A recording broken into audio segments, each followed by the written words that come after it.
قالوا ربنا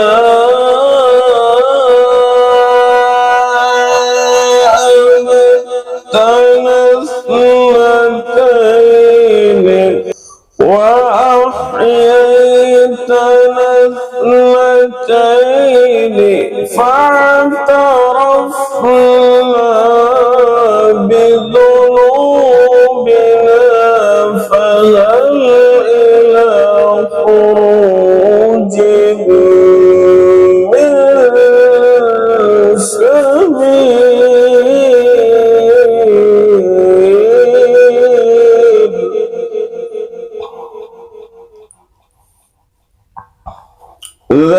ذلكم بأنه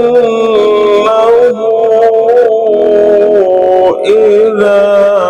دعي الله وحده كفرتم وإن يشرك به تؤمنوا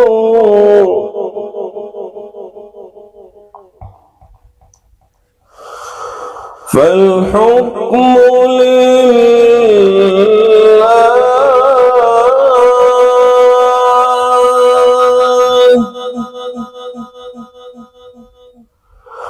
فالحكم لله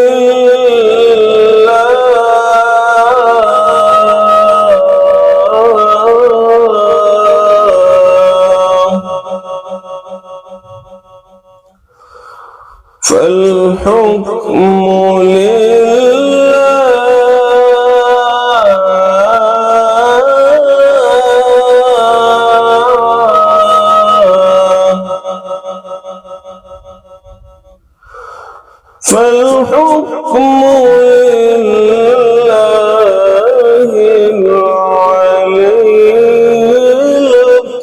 الكبير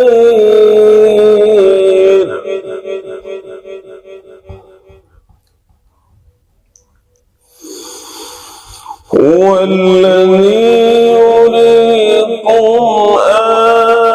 آياته وينزل لكم من السماء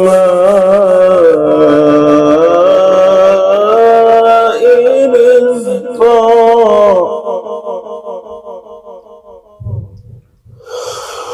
وما يتذكر إلا من ينيب صدق الله